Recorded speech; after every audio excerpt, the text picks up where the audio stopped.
ലൈഫിൽ എപ്പോഴെങ്കിലും ഇങ്ങനത്തെ ഒരു സിറ്റുവേഷൻ വന്നിട്ടുണ്ടോ? സപ്പോസ് നിങ്ങളുടെ പാരൻസായിട്ട് അടി ഉണ്ടായിക്കൊണ്ടിരിക്കുക. ആ അടി ഉണ്ടാക്കുന്ന സിറ്റുവേഷനിൽ നിങ്ങൾ ആ ഒരു ഫൈറ്റ് ജയിക്കാൻ വേണ്ടി പെട്ടെന്ന് എന്തോ കയർത്ത് കയറി പറഞ്ഞു. അറ്റ് ദാറ്റ് മൊമെൻറ്റിൽ അപ്പോൾ അവർക്ക് എന്തോ തോന്നി, അവർ ആ ഫൈറ്റ് നിർത്തിയിട്ട് അവർ പോയി. സോ നിങ്ങൾ ജയിച്ചു. അതേപോലെ തന്നെ നിങ്ങളുടെ സിബ്ലിംഗ് ആയിട്ട് ഒരു കേക്ക് ഷെയർ ചെയ്യുന്നത്. ആ കേക്ക് ഷെയർ ചെയ്തപ്പോൾ ഒരു വലിയ പീസ് നിങ്ങളുടെ ഏറ്റെടുത്തിട്ട് ഒരു ചെറിയ പീസ് സിബ്ലിങ്ങിനോട്, അപ്പോൾ നിങ്ങൾക്ക് വലിയ പീസ് കിട്ടി. എന്നാൽ സിബ്ലിംഗ് അറിഞ്ഞുകൊണ്ടാണല്ല ചെറിയ പീസ് എടുത്തുകൊണ്ട്. ഓക്കെ, അപ്പോൾ അറ്റ് ദറ്റ് മൊമെൻറ്റ് വിക്ടറി നമ്മുടെയാണ്. നമുക്ക് കിട്ടി, വലിയ പീസ് കിട്ടി, നമ്മൾ ആർഗ്യുമെൻറ്റ് ജയിച്ച് പാരൻസായിട്ട്. Okay, it's well and good. പക്ഷേ ആ relationship between us and our parents and between us and our siblings, അത് ആ ഒരു മൊമെൻറ്റ് കാരണം ഭയങ്കര ഡാമേജ് ആയിട്ടുണ്ടാവും. അപ്പോൾ കുറച്ച് നാൾ കഴിഞ്ഞാൽ കുറച്ച് നേരം കഴിഞ്ഞൊന്ന് തിരിച്ച് ചിന്തിച്ചൊന്ന് ആലോചിച്ച് നോക്കിയാൽ ആ ഒരു കേക്കിൻ്റെ പീസ് ആ റിലേഷൻഷിപ്പിൻ്റെ അത്രയും വലുതായിരുന്നു. അല്ലെങ്കിൽ അച്ഛനടുത്ത് പറഞ്ഞ ആ ഒരു ചീത്ത, തിരിച്ച് പറഞ്ഞ ആ ഒരു ചീത്ത അച്ഛനും നമ്മളും തമ്മിലുള്ള ബന്ധത്തിന് അത്രയും വാല്യൂ ഉള്ളതായിരുന്നു. Is it all worth it? നമ്മൾ ജയിക്കാൻ വേണ്ടി ചെയ്യുന്നത് എപ്പോഴും നമ്മളെ ജയിപ്പിക്കുന്നുണ്ടോ?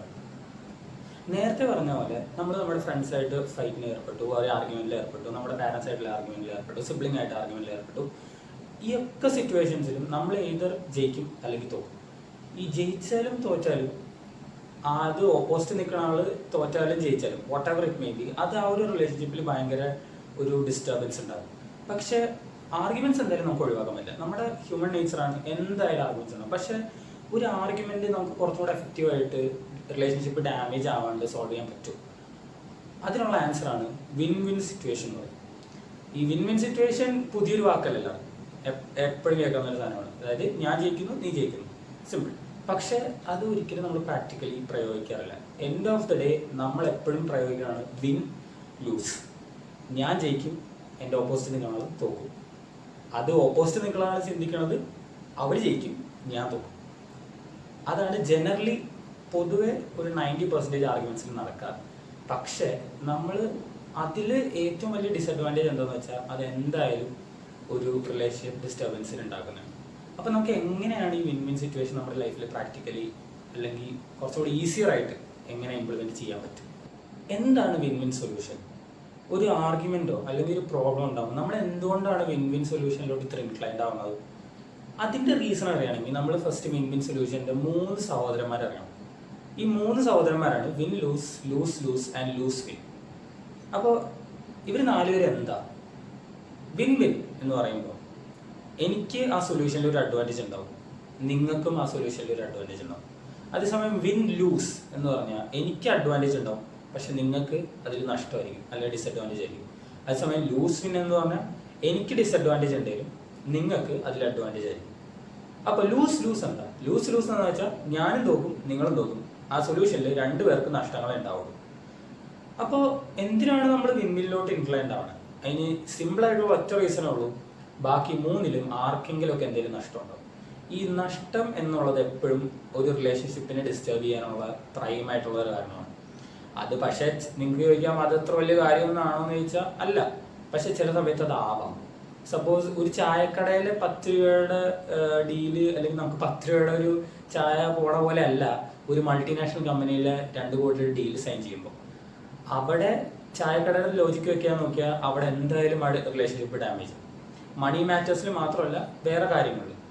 അപ്പോൾ ആ ഒരു ഡാമേജ് വരാണ്ടിരിക്കാൻ അല്ലെങ്കിൽ നമ്മൾക്ക് ഒരാളുമായിട്ടുള്ള റിലേഷൻഷിപ്പ് മെയിൻറ്റെയിൻ ചെയ്യാൻ അല്ലെങ്കിൽ അതിനെ കുറച്ചും കൂടെ ഇമ്പ്രൂവ് ചെയ്യാൻ വേണ്ടിയാണ് നമ്മൾ ജനറലി വിൻ വിന്നിലോട്ട് ഇൻക്ലൈൻഡ് ആവുന്നത്. നേരത്തെ പറഞ്ഞു win win solution is the most apt solution എന്ന്. ഞാൻ ഒരു ക്വസ്റ്റ്യൻ ചോദിക്കട്ടെ, ഈ കാണുന്ന എത്ര പേർക്ക് മനസ്സിൽ കൈവച്ച് പറയാൻ പറ്റും ഞാൻ തോറ്റാലും കുഴപ്പമില്ല, എൻ്റെ ഫ്രണ്ട് ജയിച്ചാൽ മതിയെന്ന്? അല്ലെങ്കിൽ എനിക്ക് ഇച്ചിരി ഡിസഡ്വാൻറ്റേജ് വന്നാലും കുഴപ്പമില്ല, എൻ്റെ ഓപ്പോസിറ്റ് നിൽക്കുന്ന ആൾക്ക് അതൊരു ഗെയിൻ ആവുമെങ്കിൽ എനിക്ക് കുഴപ്പമില്ല എന്ന്? അത് പറഞ്ഞാൽ മാത്രം പോരാ, അത് ചെയ്ത് കാണിക്കാനുള്ള മനസ്സുണ്ടെങ്കിൽ എന്നാൽ മാത്രമേ നമുക്ക് win win solution practically applicable ആക്കാൻ പറ്റുള്ളൂ.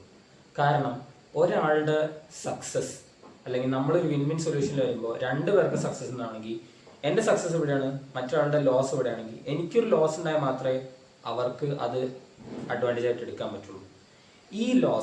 എനിക്ക് ഈ ലോസ് താങ്ങാനുള്ള കപ്പാസിറ്റി ഉണ്ടോ അല്ലെങ്കിൽ എനിക്ക് താങ്ങാൻ പറ്റുമോ എനിക്ക് താങ്ങാൻ സൗകര്യമുണ്ടോ എന്നുണ്ടെങ്കിൽ മാത്രമേ നമുക്ക് വിൻ വിൻ സൊല്യൂഷനിലോട്ട് എത്താൻ പറ്റുള്ളൂ.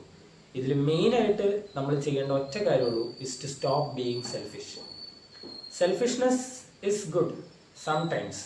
നമ്മുടെ ലൈഫിൽ നമ്മൾ നമ്മളെ തന്നെ ടേക്ക് കെയർ ചെയ്യണം എന്നൊക്കെ ഞാൻ പറയുന്നുണ്ട്. പക്ഷേ sometimes being selfish is not always good.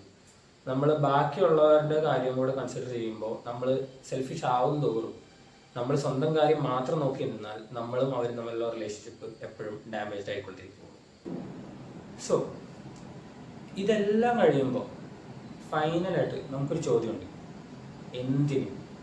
എന്തിനാണ് നമ്മൾ ഒരു വിൻ വിൻ സൊല്യൂഷനിലോട്ട് എത്താൻ ഇത്ര കിടന്ന് പാടുപെടുന്നത്? ഇതിന് ഒറ്റ വാക്കിൽ ഉത്തരം പറഞ്ഞാൽ ഇമോഷണൽ ബാങ്കിങ് എന്ന് പറയും.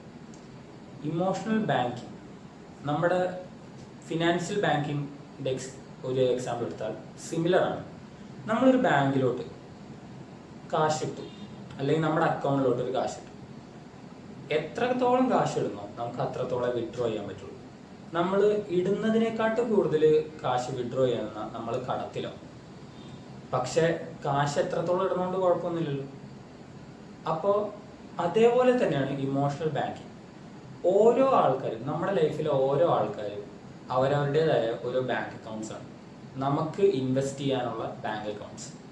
ഇപ്പോൾ എനിക്കൊരു ഫ്രണ്ട് ഉണ്ടെങ്കിൽ അവൻ്റെ ലൈഫിൽ ഞാൻ നടത്തുന്ന ഇൻവെസ്റ്റ്മെൻറ്റ്സ് ആയിരിക്കും ചിലപ്പോൾ അവരായിട്ടുള്ള ഒരു ട്രിപ്പ് പോലെ, അല്ലെങ്കിൽ ഒരു ചായ കുടിക്കുക, അല്ലെങ്കിൽ അവൻ്റെ അടുത്തിടയ്ക്ക് സംസാരിക്കുക. അതൊക്കെ ഞാൻ അവൻ്റെ ലൈഫിൽ ഞാൻ അങ്ങോട്ട് ഇടുന്ന ഇൻവെസ്റ്റ്മെൻറ്റ്സ് ആണ്. അപ്പോൾ അതേപോലെ എനിക്ക് വിഡ്രോവൽസ് നടത്താൻ പറ്റും. ചിലപ്പോൾ അവൻ എനിക്ക് എന്തെങ്കിലും സഹായം ചെയ്യാൻ പറ്റും. ചിലപ്പോൾ അവനോട് ഞാൻ എന്തെങ്കിലും ചോദിക്കും, അവൻ്റെ വണ്ടി ചോദിക്കും, ചിലപ്പോൾ ചെരുപ്പ് ചോദിക്കും, പാൻറ് ചോദിക്കും, അങ്ങനത്തെ പലതും. അതേപോലെ ഞാൻ ചില വിഡ്രോവൽസ് നടത്തും. പക്ഷേ ഇമോഷണൽ ബാങ്കിങ്ങിൻ്റെ main difference from financial banking എന്താണെന്ന് വെച്ചാൽ, ഈ വിഡ്രോവൽസ് നമ്മളായിട്ട് ചോദിക്കേണ്ട ആവശ്യമില്ല. നമ്മൾ ആവശ്യത്തിന് ഇൻവെസ്റ്റ്മെൻറ്റ്സ് നടത്തിയാൽ തന്നെത്താനെ അവർ നമുക്ക് തിരിച്ച് വിഡ്രോവൽസ് തരും, അല്ലെങ്കിൽ നമ്മുടെ ഉള്ളിലേക്ക് അവരായിട്ട് തിരിച്ച് ഇൻവെസ്റ്റ് ചെയ്യാൻ നോക്കും. പക്ഷേ ഏതൊരു ബാങ്കിങ്ങിനെ പോലെ തന്നെ നമ്മൾ ഇൻവെസ്റ്റ് ചെയ്യാണ്ട് വിഡ്രോവൽ ചെയ്തുകൊണ്ടിരുന്നാൽ നമ്മൾ കടത്തിലോ, അവസാനം ആ അക്കൗണ്ട് അവർ തന്നെ ക്ലോസ് ചെയ്യും. നമുക്ക് അവരുടെ ലൈഫിൽ പിന്നെ സ്ഥാനം ഉണ്ടാവില്ല. അപ്പോൾ ഈ ഇൻവെസ്റ്റ്മെൻറ്റ്സ് നടത്താനുള്ളൊരു ടെക്നിക്കാണ് വിൻ വിൻ സൊല്യൂഷൻ. അതാകുമ്പോൾ നമുക്ക് നമ്മുടേതായ ഒരു അഡ്വാൻറ്റേജ് കിട്ടും, അവർക്ക് ഇച്ചിരി അഡ്വാൻറ്റേജ് കൊടുത്ത് നമുക്ക് ഇൻവെസ്റ്റ്മെൻറ്റ് ചെയ്യാൻ പറ്റും. End of the day human ഒരു സോഷ്യൽ ആനിമലാണ്. സിംഗുലാരിറ്റി ആയിട്ടുള്ള ഒരു സർവൈവൽ നമുക്കില്ല. എത്രത്തോളം alpha male, sigma male, etcetera എന്നൊക്കെ പറഞ്ഞാലും we are dependent upon multiple factors and multiple people around us. അപ്പോൾ നമ്മൾ എങ്ങനെ ഒരു നല്ല ആൾ, അല്ലെങ്കിൽ ഒരു ആണോ പെണ്ണോ ഒരു നല്ലൊരു പേഴ്സൺ ആവണം എങ്കിൽ നമ്മൾ ആദ്യം ശ്രദ്ധിക്കേണ്ടത് നമ്മുടെ പരിസരത്തോ അല്ലെങ്കിൽ നമ്മുടെ ചുറ്റുപാടുമുള്ള ആൾക്കാരെ നമ്മൾ എങ്ങനെ ട്രീറ്റ് ചെയ്യുന്നതാണ്. ബാക്കിയുള്ളവരെ എങ്ങനെ ട്രീറ്റ് ചെയ്യുന്നതെന്ന് ഉള്ള ഒരു ലെവൽ വെച്ച് മനസ്സിലാക്കാം ആ ആളുടെ ഉള്ളിൽ എത്ര നന്മയുണ്ട്. അതാണ് ഏറ്റവും ഇമ്പോർട്ടൻ്റ് ആയിട്ടുള്ള കാര്യം. അതില്ലെങ്കിൽ ബാക്കി എന്ത് ചെയ്തിട്ടും പ്രത്യേകിച്ചൊരു കാര്യമില്ല. കാശ്, പദവി എല്ലാം വരും, പക്ഷെ കൂടെ നിൽക്കുന്ന ഒരാളെ മര്യാദയ്ക്ക് ട്രീറ്റ് ചെയ്യാൻ ഒരു മനസ്സില്ലെങ്കിൽ പിന്നെ ഇത്രയും കാശുണ്ടായിട്ടും അല്ലെങ്കിൽ ഇത്രയും പദവി ഉണ്ടായിട്ടും ഒരു കാര്യമില്ല. അത് കൂടെ നിൽക്കണമാവണം തന്നെ ഇല്ല. മനുഷ്യനോ മൃഗമോ ചെടിയോ വസ്തു എന്തെങ്കിലും ആവട്ടെ, അതൊരു ഇൻവെസ്റ്റ്മെൻ്റ് ആയിട്ടുള്ള രീതി കാണണമെന്നുമില്ല. കണ്ടാലും കുഴപ്പമില്ല. പക്ഷെ ഒറ്റയ്ക്ക് അല്ല നമ്മൾ ഒരിക്കലും ജീവിക്കുന്നത്. ആ ഒരു എളിമ ഉണ്ടെങ്കിൽ നമ്മുടെ ലൈഫ് പക്ക സൂപ്പർ. അതാണ് ഏറ്റവും ഇമ്പോർട്ടൻ്റ് ആയിട്ടുള്ള കാര്യം. So that's it guys. ഇതാണ് ഇന്നത്തെ ടോപ്പിക്. സോ നിങ്ങൾക്ക് വീഡിയോ ഇഷ്ടപ്പെട്ടെന്ന് തോന്നുന്നു.